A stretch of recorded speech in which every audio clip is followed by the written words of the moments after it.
Mark Arnold Wadulo Muhammad on sign language, and without further ado, let's get straight into the bulletin. The Speaker of Parliament, Anita Among, has described the Conference of Speakers and Presiding Officers of the Commonwealth as successful, with take-home messages not to be limited to avenues of mitigating challenges, but change in respective countries and enhancing legislation accordingly. Speaker Among says 50 countries were represented out of the 72 and have deliberated on how to build consensus in respective parliaments. Daniel Mugoya reports. This was a special dinner at Ndere Cultural Center where the CSPOC 2024 host country, Uganda, accommodated the delegates representing the respective parliaments under the Commonwealth on the night of Friday, 5th June 2024. The night unfolded with a breathtaking display of Uganda's diverse cultural expressions. The renowned Ndere troupe captivated the audience with its mesmerizing Chiganda dance, a spectacle of strength and grace that showcased the vibrant artistic traditions of the Baganda people.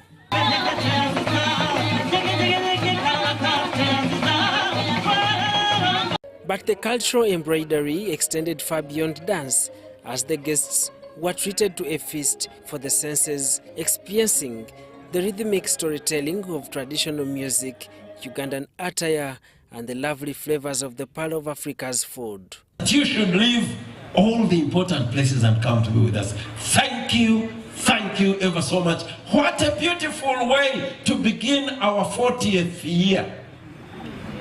Yes, Ndere Troop is 40 years this year. We thank you for your love. The presiding officers of Uganda's parliament held several engagements with the respective speakers and presiding officers to familiarize the respective legislation processes. We can actually create an MOU, a collaboration MOU between our parliament and your parliament, such that they should be coming for benchmarking in your parliament, and you're also able to send your members of parliament for benchmarking, for us to be able to get more what we can do from your country and what you can do from our country. 50 speakers and presiding officers of the Commonwealth managed to attend the 27th CSPOC held in Uganda. Speaker Anita Among reveals that the conference successfully managed to realize the avenues of mitigating climate change, enhance the security of members of parliament and parliament at large, and also build consensus, especially in a multi-party parliament. This debate, this conference, is on issues of how parliaments should be able to work independently and support government in running the nation. For instance, if we are talking about climate issues, we should be able to enact laws that help us in mitigating the climate issues. It's basically that.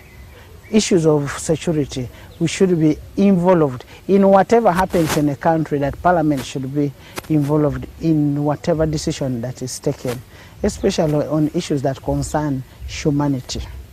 Speaker Anita Among tasked the delegates to consider forming regional caucuses, citing example of the East African community, where the collaboration has harmonized legislation of the respective countries. I've always told my members of parliament, if you want to do benchmarking, say on roads, on anything, you cannot go to New York. You can only go to a country which is like yours. Yes. Daniel Mugoya, Gloria Gwitabinji, UBC News. Different national resistance movement members and religious leaders have engaged in a Thanksgiving Mass for the First Lady, Janet Kataha Museveni, thanking God for her good health. The prayers were held at the office of the National Chairman in Kyambogo. Different religious leaders, led by Bishop Nathan Ahimbisiwe of South Ankole Diocese, gathered at the NRM party offices in Kyambogo for a Thanksgiving Mass in honor of the First Lady Janet Kataha Museveni for having recovered from COVID-19.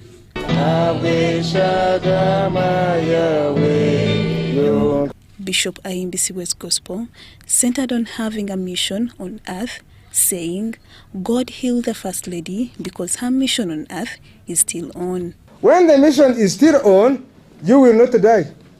I am telling you. You will not die. Other people will die, but for you, you keep alive. When the mission is still on, God will preserve you. He thanked the First Lady for being a good companion to the President, which has helped the country to develop through the wise leadership of President Yoweri Kaguta Museveni. And joining hands together is very crucial. The Mass was organized by the head of the office of the National Chairman, Hajat Hadija Namyalo, who thanked God for the First Lady's health.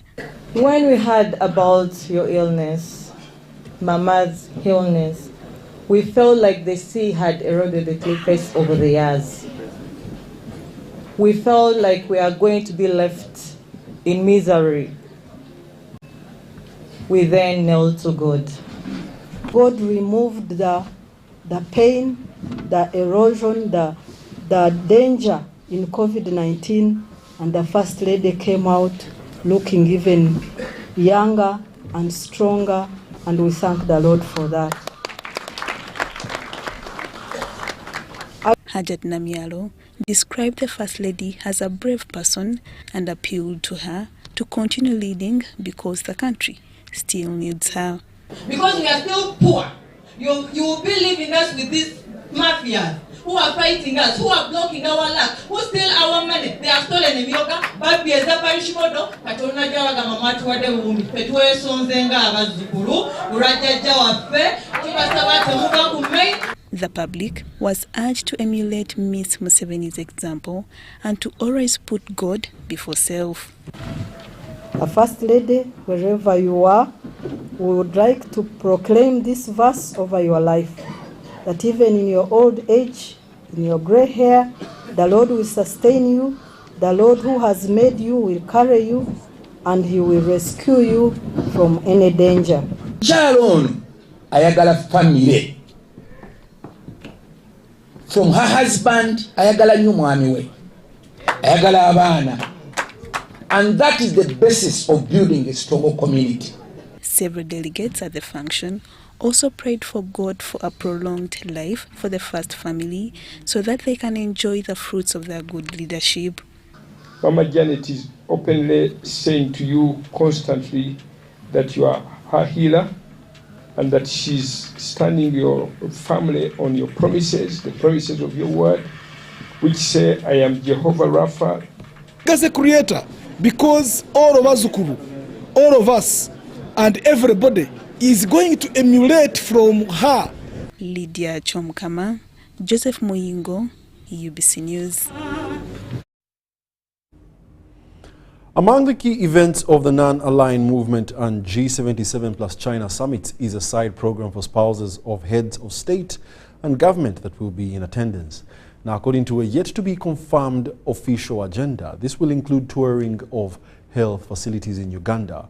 Now, reporter Robert Onyango sat down with Dr. Mumtaz Kassam, the former Deputy High Commissioner at Uganda's Commission in Rome, and one of those managing the spouses programs during these two summits.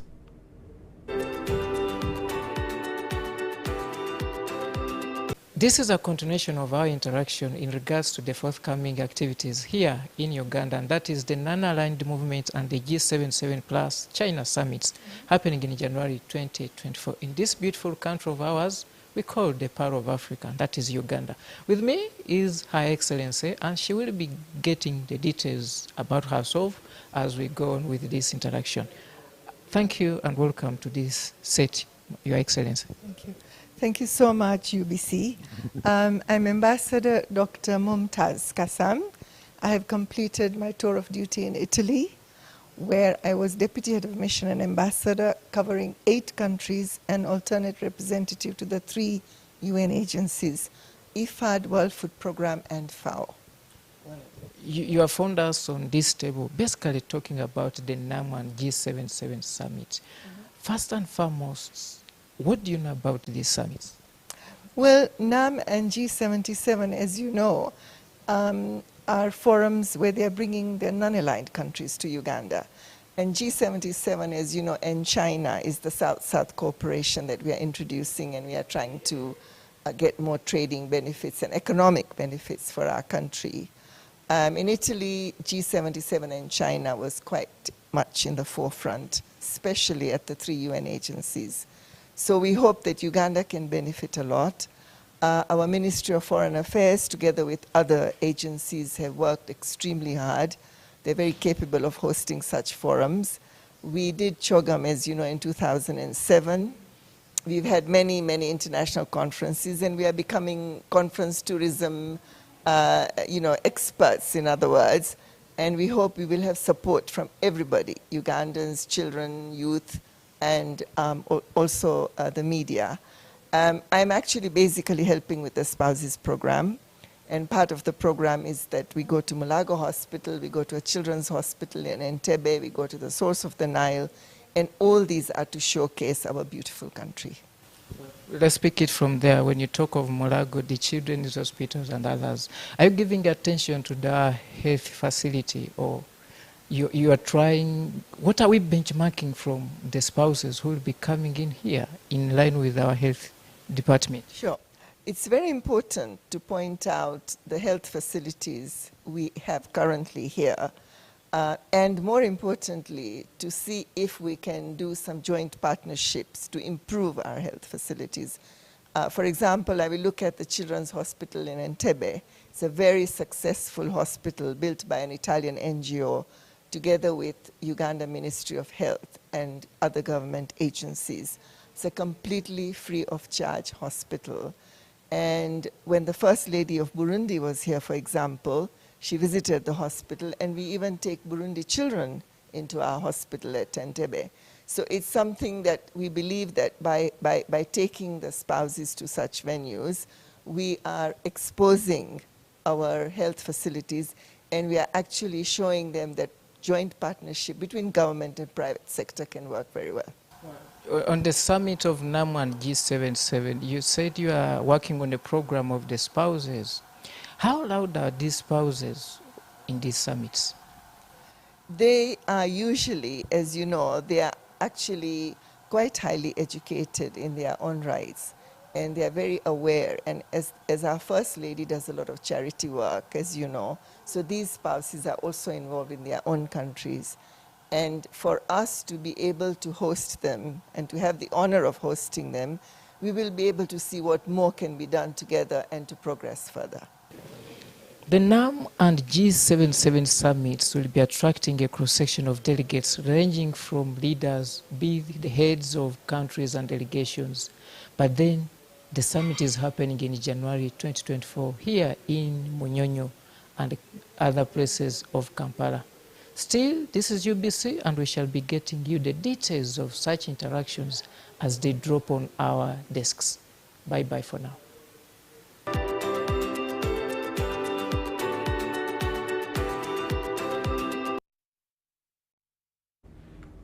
Now, armed forces have been employed to appreciate and value culture as a key driver in fostering security, unity, integration, and socio-economic development.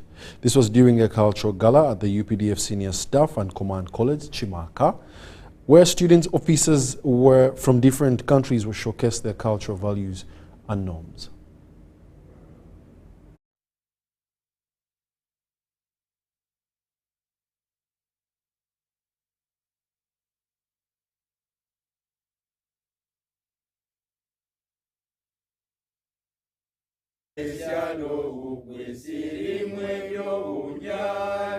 The visiting queen from Philippines and her team facade guided a tour around key cities found in the chiefdom of Obwenengo Wabugwe Cultural Institution, including inspecting about 100 acres of land where they want to construct a skilling university and a medical health facility for the people of Obwenengo in Wiyanga sub-county, Busha district. They also visited some mining cities in Namungodi Town Council and thereafter proceeded to Obwenengo Wabugwe Palace, where they signed a memorandum of understanding to promote education.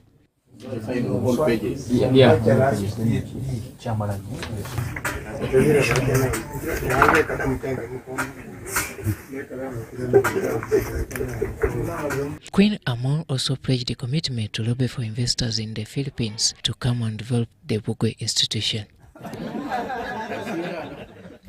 If you are thinking of very long-term putting a center, it might take time, but yes, I can bring you an investor for that. Okay? That means you will have to prepare a feasibility study. You have to, do the statistics and all that. Robert Obara III, Omwenengo wa Bugwe, says he will continue lobbying for more projects that shall develop the institution, and also ask the cabinet ministers of Omwenengo to remain focused on lobbying for their institution's development. Mbeba samuno ensinalo malome bingi ndachamu bingi ebi amanda abituseyo andi bandi bibadira ho muno kulo kubamanyire miseke mwa bandi umuntu abola holot ni so holot naye kucho utane ukolelala ucho bakolla kala ya dibandi muri bako naye ucho ukendelala mweba. Busha local leaders applauded the cultural institution for focusing on development in the area and pledged as a district to avail necessary support. Story compiled by Sandro Martin for UBC News. We do beg your pardon, that was a story where the Queen Maria Amor Torres of Mashikal in the Philippines signed a memorandum of understanding with the Owengo Bugwe Cultural Institution to promote education and development in the kingdom. Now, the Prime Minister Robin Anabanja has assured residents of Chiriandongo district that government is committed to address land-related challenges in their area. This follows issues raised by Chiriandongo district leaders during the Mbogo Clan Regional Annual General Meeting held at Chitwara Village, Chiriandongo Sub-County, Chiriandongo district. Helen Kahonde, the Chiriandongo District Woman Member of Parliament, and Aligoma Edith Adieri, the LC5 Chairperson, Chiriandongo District, told the Premier that residents have one pressing need of land scarcity. The leaders say that the government promised them land in Ranch 11, but to their disappointment, the same land was allegedly allocated to one investor by Uganda Land Commission. We are having two things to say. One, land problem. The government gave us land. We were given land as Ranch, Chiriandongo Ranch, covering the two sub-counties, Mutunda and Chiriandongo. But we are never allowed to get the land titles. The land grabbers are always coming to grab our land without the right title. So I kindly ask you, so the government can give us permission to get the land titles. Chiriandongo ebizibu bikwawukana bingi ebikwataganye na hamataka mbere ninsaba nti hanyuma buratunga kayire mu ofisi yawe otunga yekiro obeje Chiriandongo obo ikale na bekulembezi ba Chiriandongo okwetegereza in details ensonga ezikwasire amataka mu Chiriandongo. Chairperson abaliza ranchi zikuguruka haranchi nizigenda na handi kandi zikatinga across constituencies ni Kibanda South na Kibanda North ziliyo mekulembeza arukire gana atabalisa kigambo kyetaka basano kumtera road blocker nalema kugenda owa. The leaders also requested for the upgrade of Chiriandongo General Hospital to a referral status to attend to accident emergencies on the Kampala-Gulu Highway. Okatwaganiza eirwaro lya Kiroko, bantu ba Kiroko bali hano baikala ne bankaguza upgrading ya Kiroko from health center to kujja kano ijoli state minister wa health wasemererwa muno hawa nutrition project ekana egenda maiso wagamba nyonja agikwata mu ngalo akikintu kyasaba oba okyolo gikwate mu ngalo ugimukya health center free twasemererwa muno. Responding to issues raised by the leaders, the Prime Minister promised to meet all concerned parties so that the land issue is resolved. Okwenda to upgrading Chiriandongo Hospital tugiteeke ha regional highway regional hospital. Kino nkitwaire obutulatu ikaliro mu cabinet ya kyanjurayo. Aro ranches ezitungire ebizibu naye muno ranch number 2 number 11 egiba hire investor no haya jimuhairi Uganda Land Commission nja kubeta nkabebemezi ba Kiryandongo kale tumujja kubeta mu office Kampala tulolengu nanywe ne mutunga kuhurwa. Nabanja appealed to Mbogo clan members to be focused and work to improve their household incomes and livelihoods. She says that the Mbogo clan should be a model clan that can sustain itself and embrace government programs. Every Mfumambogo should be able to feed his or her family. Buli Mfumambogo aina kuba na asobora kulisa family ye. Tutaswara. No buwana akahogo muzigati. Nakatoke nikakubura. Ruwanga wange. No buwana akabuwaisi. Bugoji. Abafumambogo nywe na mugende mutandike kukola. Habwokuba government etuwaire a conducive environment to do our work. Security tell you. Obwokutunda ebikyoli bya walwa kukwata mukono. Esente za otokuzekoleseza. So tukole tweguda hazi. Godfrey Musindi, the regional chairperson Mbogo clan, presented to the Prime Minister the campaign task force for President Yoweri Kaguta Museveni to overcome come 2026 general election.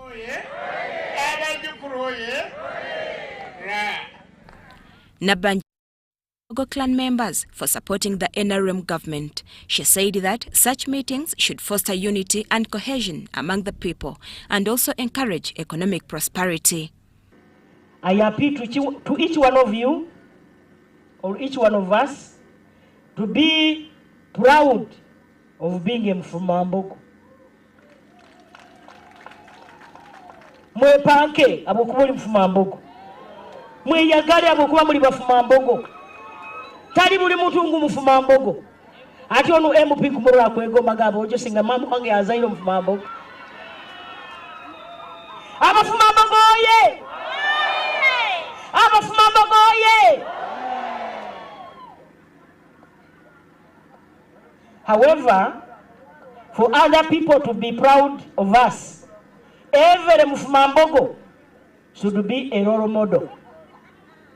Therefore, every Mfumambogo should have a model home. Buli muntu alenge ukura na aga gombuto. Ngwaki arukia weni wokusingwa ku Mfumambogo. This is the 10th annual general meeting for the Mbogo clan that rotated among districts for 2023 and combines 12 districts of Bunyoro, including Mubende, Chenjojo and Chankamsa. This year, 2024, Chibale district will host the event. Shamim Naiga, UBC News. Armed forces have been implored to appreciate and value culture as a key driver in fostering security, unity and integration amidst trying to also achieve socio-economic development. This was during the cultural gala at the UPDF Senior Staff and Command College in Chimaka, where student officers from different countries showcased cultural values and norms.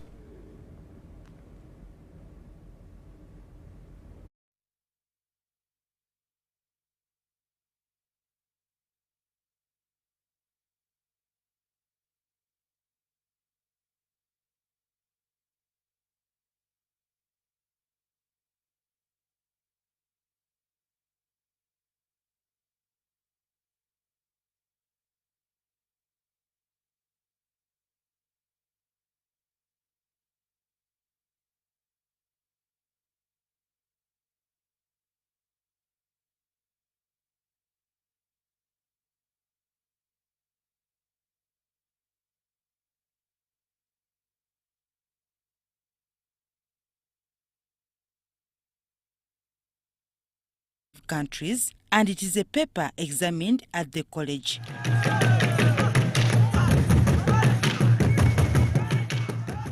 Student officers of cohort 19 had a cultural gala after their research where they exhibited different cultural identities ranging from dress code, food, herbal medicine and traditional dance, among others.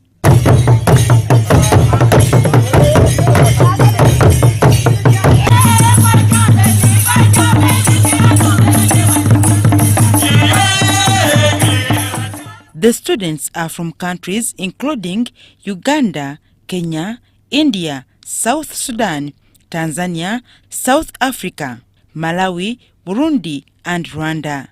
Dennis Hamson Obua, the government chief whip, graced the function as the chief guest. In his address, Obua said that culture is a key driver in fostering security, unity, and integration. Looking at the research presentations and final static displays, being academic in nature, we have no doubt that this training will increase cross-cultural interactions in culture. Thus, similar events like this cultural gala conforms to the notion of security matrix, hence understanding the relationship between human security and culture. Lieutenant Colonel Alex Asasira from the Senior Staff and Command College, Chimaka, said that understanding culture by security officers presupposes national unity. It is for this reason that every military officer should be aware of the contemporary and national human security concerns to enable them effectively deliver on their mandate, which is protection of the people and their property. Ultimately, people and their respective cultures are inseparable, and each one of them deserves each other. They also deserve security. Major General George Igumba, the commandant of the college, expounded on the essence of the annual cultural gala. Students from the East African Community Partner States, less Democratic Republic of Congo, which is yet to come on board, the Republic of Malawi, and the Republic of South Africa, which were equally assigned to research, present, and display about their respective countries. The people of Rwanda share one common language and share also one common culture, meaning the whole country we are one country. Ricky Rapper co-founded Safe Border to make day-to-day commuting safer for everyone. He and his team have added a professional touch to an informal sector with the help of technology. From humble beginnings to the Forbes Africa 30 Under 30 list, Ricky brings a unique perspective to the Boda business since he too started out as a rider. With Safe Border scaling its operations, we know that this is just the beginning. Ricky, keep moving. You are unstoppable. MTN, the Unstoppable Network, celebrates you. Download the Safe Border app and together, let's support Ugandans like Ricky who are driving our country's unstoppable progress. Have you packed more with Harbour jelly and Harbour soap? Yes, we packed. It will protect your skin from skin rashes. More with pack.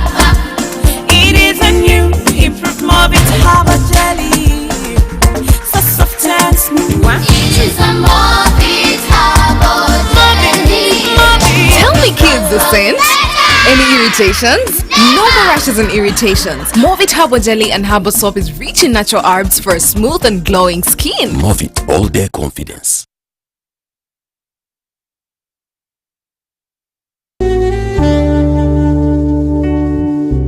Metu Bus Industries, Namamve, the manufacturers of buses for transporters, schools, tour operators, and special purpose vans and any customized vehicle. Metu Bus Industries offers a range of buses known for safety, comfort, and reliability. Depending on your needs, a bus can simply be a point A to point B people mover with just seats, or a special design that includes power outlet, Wi-Fi, television, refreshment center, and any other specification. Buy your buses from Metu and support industrialization of Uganda. Contact us on 0788 118586 or 0782 030303. Email us metuafricabus@gmail.com. Visit our website www.metubusafrica.com.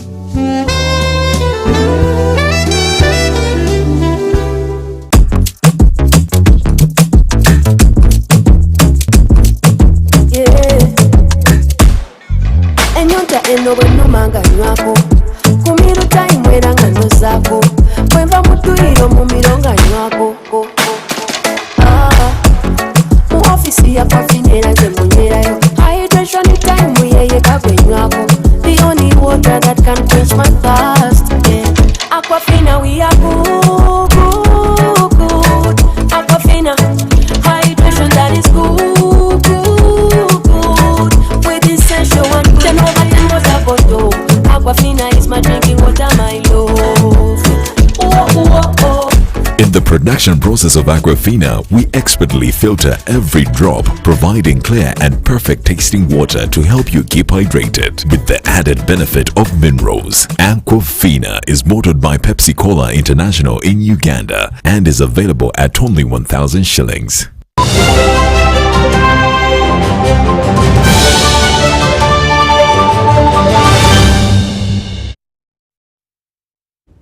Welcome back. You're still watching the UBC News, broadcasting live from Nile Avenue.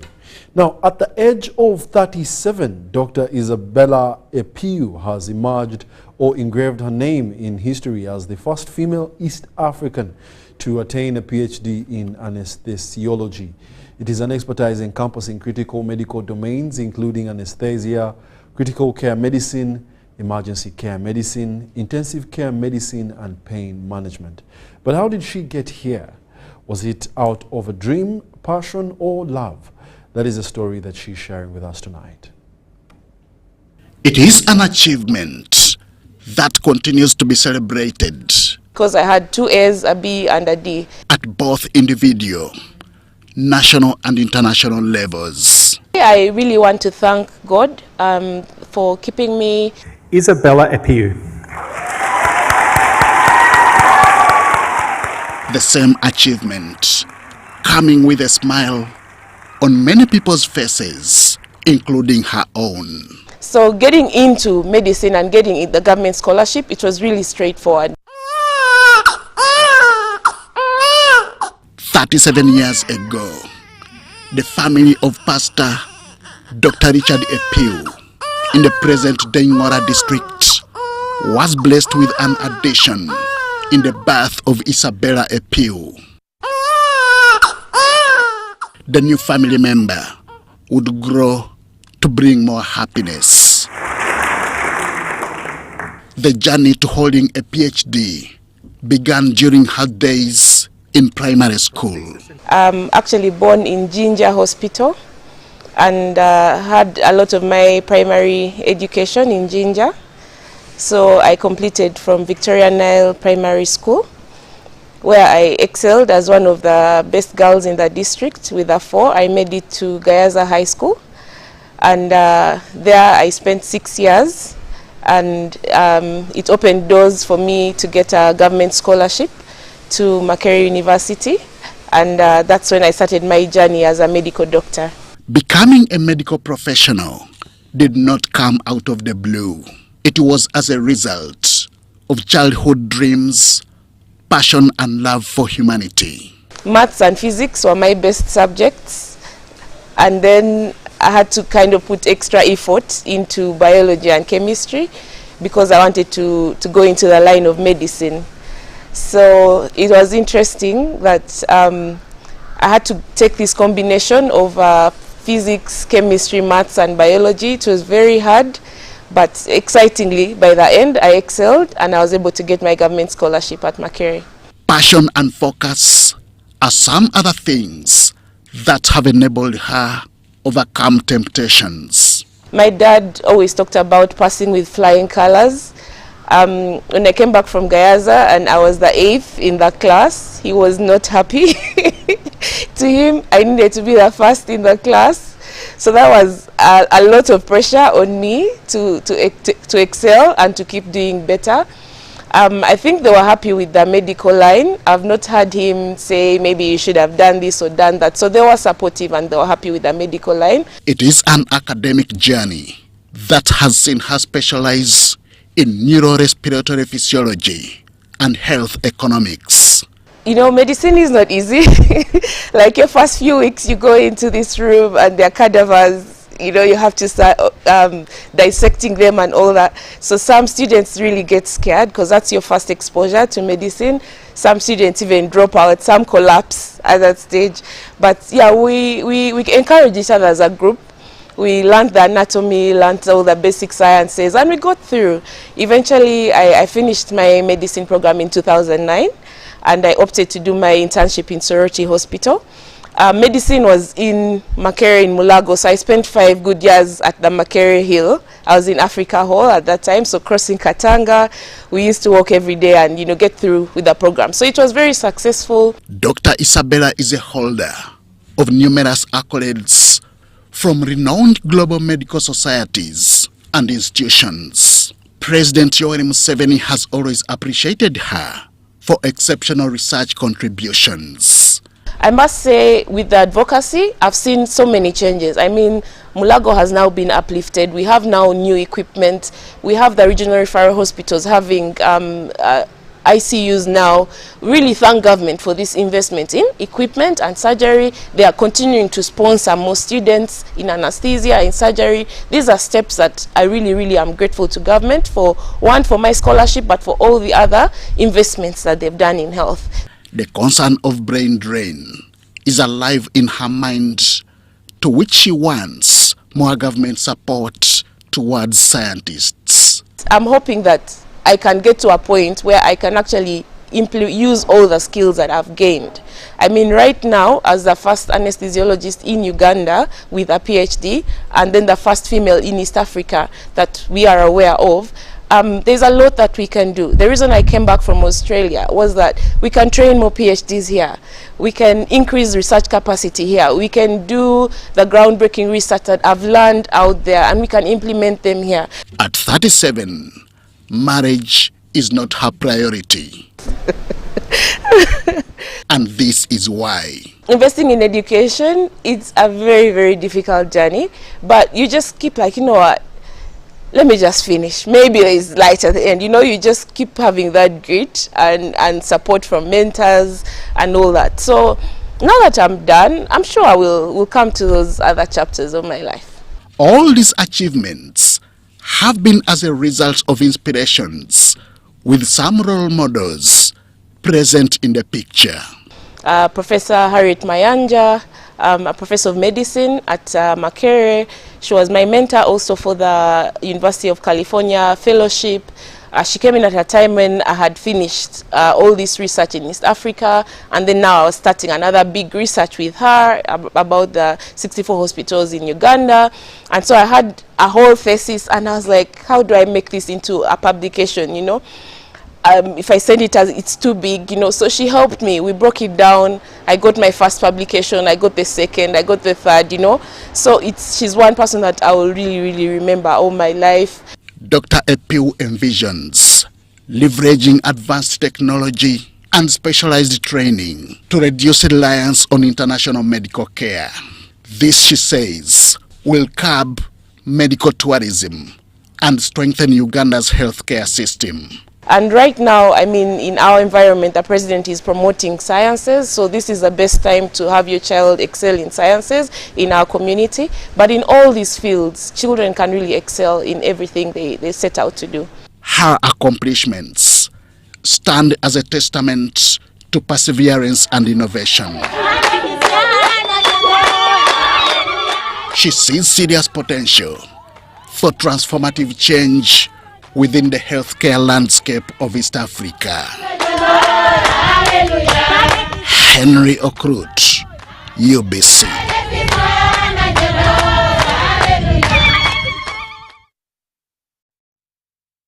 So hi, Dr. Epiu. Now, Princess Katrina Sangalyambogo has commended the contribution of partners to the Echisaka Techa Nabagereka, which intends to pursue humanity among young people.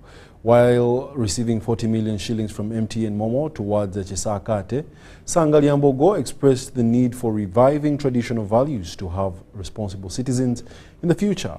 The enclosure is being conducted at Homies Dalen Junior School in Gayaza.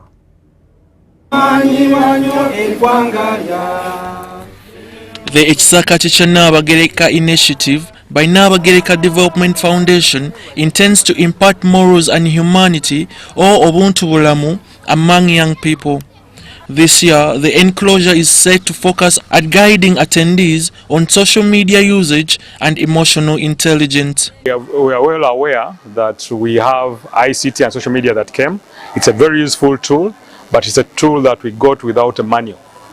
So whereas there is no manual for it, we know that it's very critical that we teach the people that are using it to use it responsibly and to use it for social transformation. Princess Katrina Sangaliambogo has expressed timely need to revive traditional values while raising children. Sangaliambogo was receiving support from MTN Momo towards Ichisakate and commends the role of partners.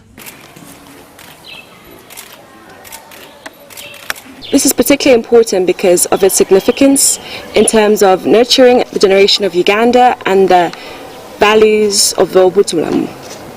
Our flagship program, the Ichisakate Nabagereka, is a tool critical for reviving our traditional values and should be rallying point of all Ugandan children and youth as we navigate through life.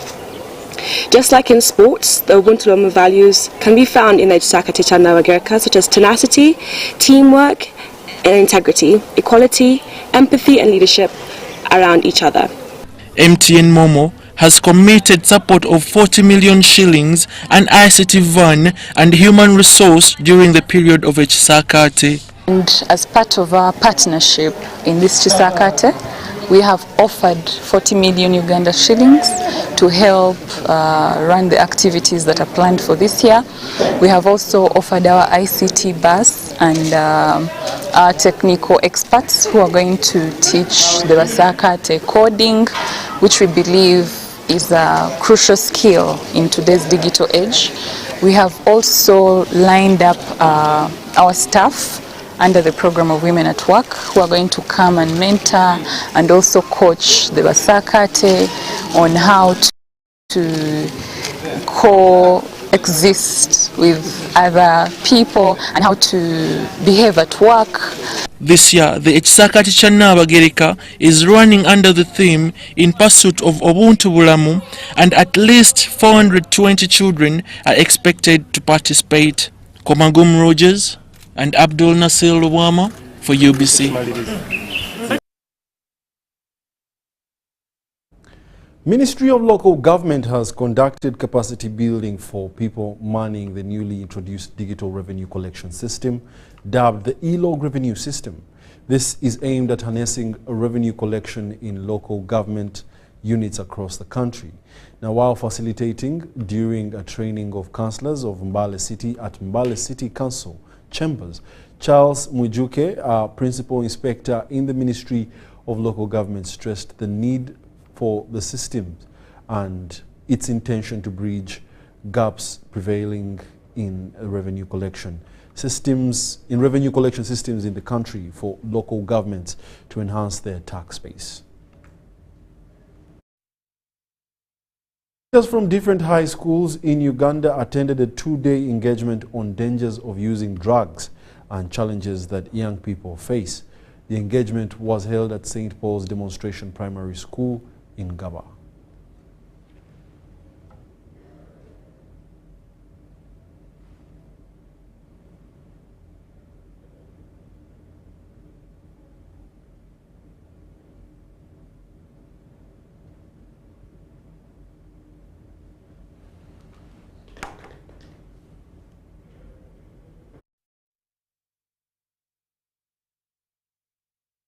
Administrative units in the country transitioning from a municipality to a state status, Mbale City Council has grappled with revenue collection challenges. Some officers are reported to use state council receipts to collect revenue, yet the funds don't reach council coffers. People go and meet our taxpayers and people give them money in physical cash. Then I cannot underrate the fact that there's a lot of corruption.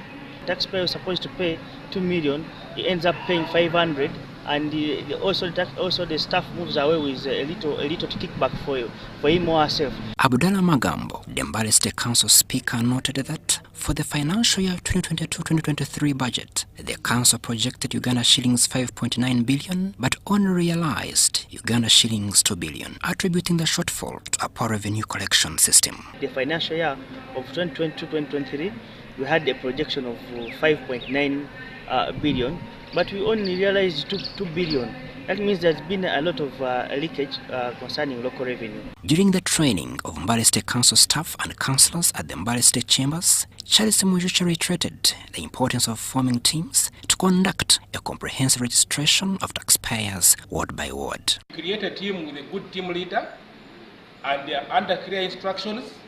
You say, tomorrow we go into this ward. I want to come back in the evening after 1 week with a full register of people in that ward. Some council officials raised concerns about effectively collecting revenue from Mbale Kampala taxis, whose drivers have been remitting revenue to Kampala authorities. Mwijucha, however, assured that the e-log revenue system enables the city to collect such revenue from tax operators. We select a route from the system. You get a team to get them tax park. What again, achi? My media taxi operators to go desk in computer. Ajawa today is the Mbale State Traders Association, Mbasita, welcomed the new system through their communications officer, Kamad Musosi. They called for more capacity building for the entire business community to facilitate the adoption of this new technology. Abasuubuzi abasinga bakaluzibwa ne digital. Era abantu tujja kuba tubasaba nti bajje wansi mu basuubuzi basobole basensitizinga ababulire kubanga abasinga obungi mu ntu digital ebasumbuwa. According to city authorities, Mbale has projected Uganda shillings 6.3 billion for the 2023-2024 financial year budget. They are optimistic about realizing at least 70 to 80% of this projection with the implementation of the e-log revenue system.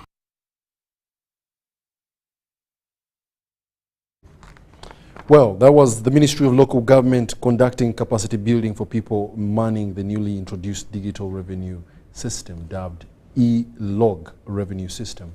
Otherwise, let's take a short commercial break and then come back with business.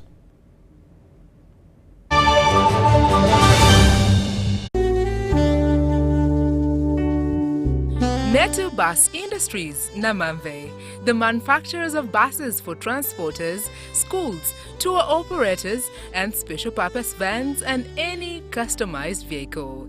Metu Bus Industries offers a range of buses known for safety, comfort, and reliability. Depending on your needs, a bus can simply be a point A to point B people mover with just seats, or a special design that includes power outlet, Wi-Fi, television, refreshment center, and any other specification. Buy your buses from Metu and support industrialization of Uganda. Contact us on 0788 118586 or 0782 030303. Email us metuafricabus@gmail.com. Visit our website www.metubusafrica.com.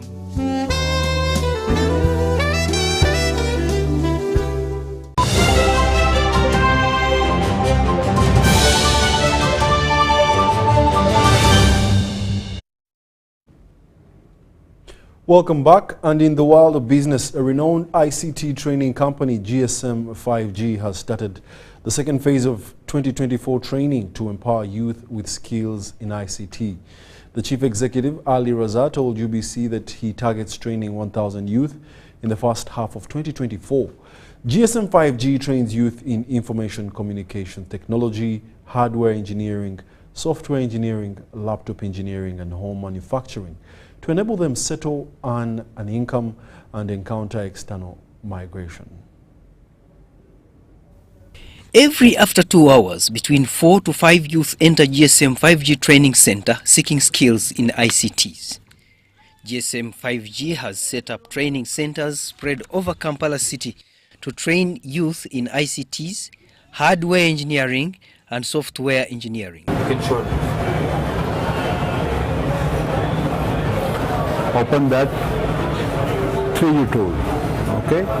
It is January 2024 and GSM 5G set up a center to train youth in ICT skills so that they start making money. I'm targeting 1,000 youth to train within 3 months' time, which we need the space. It will create itself the job burden will reduce from the government. Secondly, the youth will be paid the same salaries which our companies are paying to the foreigner people. At the main training center located at Mutasa Kafero complex along William Street is the second training center. Here, youth are trained in phone repair and software update. There are other centers that deal in different packages of ICTs. In 2024, we are more aggressive, you can see. We want the best institute in this country for all our East African region, which will belong only for the technology. We have made the shift now, where we are doing it 3 to 4 students, then every 2 hours we are changing it. Rosette Tibahua, aged 25, is one of the trainees in phone repair.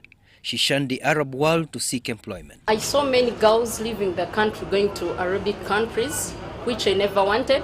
Then through somebody, I was connected to the director of GSM 5G, whom advised me to come here and do the training in motherboard repairing and phone gadgets, which I feel so happy that now I have learned something which is going to help me to earn. Youth of between 17 to 30 years are opening up to new trends to beat unemployment. I played for Uganda cricket like 8-10 years. After retirement, I was somehow struggling in life, looking for a job. The director, Mr. Ali, GSM 5G, he has invited me to come and learn software work. I told him I don't have money to learn. He said, no, it's free. GSM 5G says Uganda's population will provide market for the service. As 2024 starts, GSM 5G targets more youth to earn an average of 1 million shillings per month. Ariana Francisco, UBC News.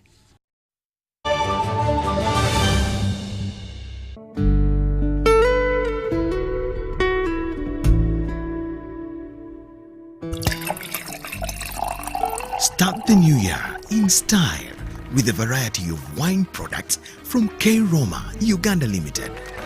Bella Sweet Red Wine, Bella Pruko Wine, Bella Alta Wine, Bella Royal Dry Wine, Bella Passion Fruit Wine, Bella Hibiscus Juice, Bella Hibiscus Soft Drink, Bella Hibiscus Tea, among others. Available in all shops and supermarkets countrywide. K Roma Uganda Limited, the producers of Bella Wines, are located in Chirabulindo, Chira Municipality. For more information, call 0772 506 155 or 0704 161 398. Bella Wines, savor the taste.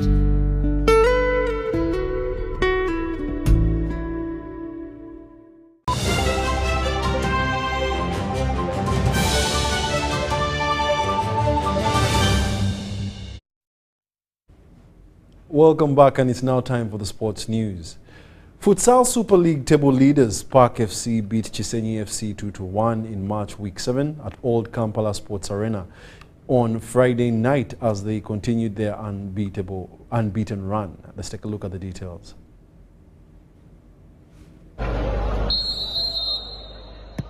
With arguably the match of the 2023-24 Futsal Super League season so far, the two teams at the top of the table, Park FC and Chisenyi FC, faced off on Friday night as they entertained a full house at Old Kampala Sports Arena.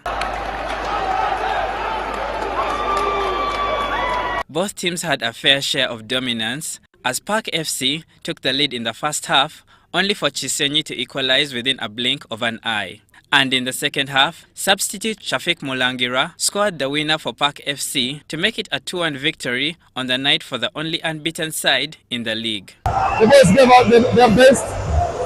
They tried to do what they wanted, they could do. They played under instructions. and I'm glad for that. They picked every instruction that was given to them.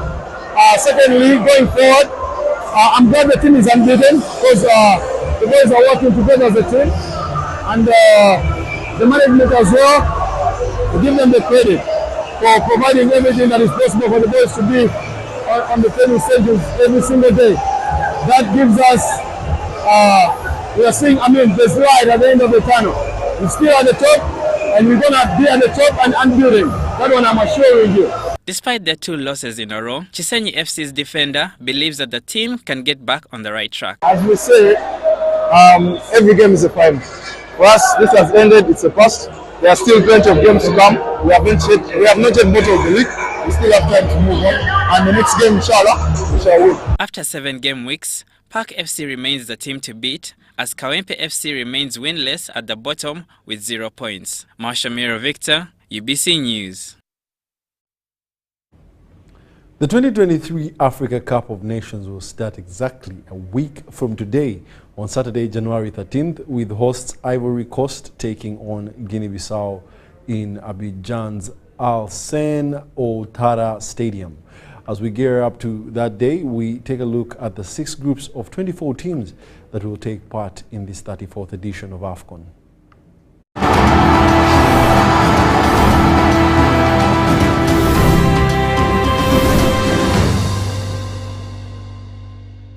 Each group has 4 teams that will play round-robin games against each other first lot in the round of 16. Today we take a look at Group A that has Guinea-Bissau, Equatorial Guinea, Nigeria and host Ivory Coast. Guinea-Bissau, ranked 21st by CAF and 103 by FIFA, will be making its 5th appearance at the AFCON tournament this year. The nation first qualified for the tournament in 2017 ahead of Congo, Zambia and Kenya. They got a point from a draw against Gambia, registering losses in the other games in the group stages, hence failing to progress to the next phase. Guinea-Bissau returned to the AFCON stage yet again in 2019, where they had the same performance as in 2017. In 2021, the team was pitted in Group D with Nigeria, Egypt and Sudan, yet again collecting a point from their draw.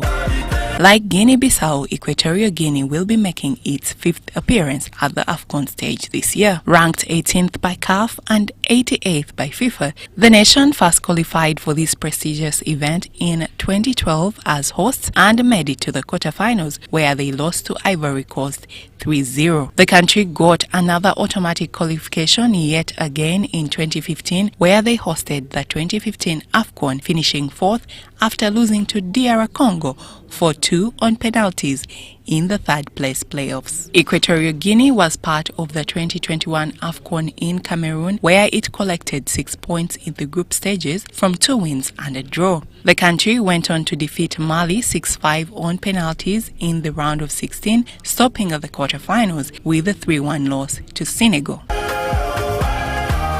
Nigeria, ranked 6th by CAF and 42nd by FIFA, is one of the successful teams at the AFCON with 3 trophies: 1980, 1994 and 2013. Nigeria hosted the 1980 Africa Cup of Nations and also won their first Cup of Nations title that year. They came out as runner-ups 3 times and had 1 group stage elimination between the 1982 and 1990 AFCONs.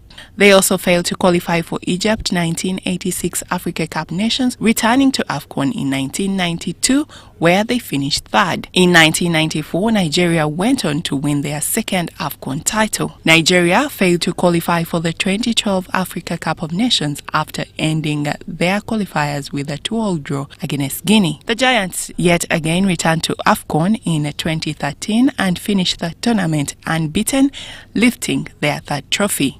In 2019, the Super Eagles finished in 3rd, and in 2021, they lost to Tunisia 1-0 in the group stages.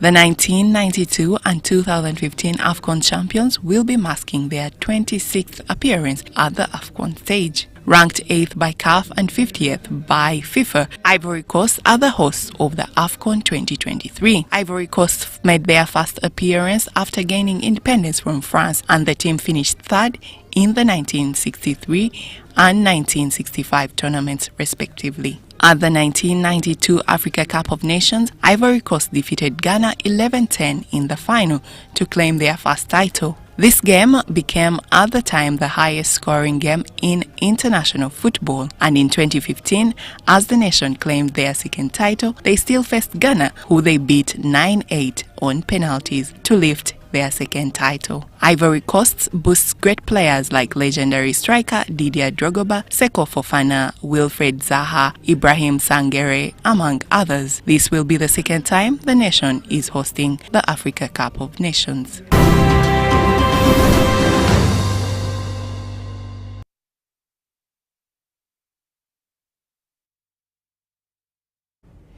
Well, what more do you expect? The best of the news tonight. My name is Wadulo Mark Arnold, Mogalo Muhammad in Sign Language. Have yourselves a lovely night.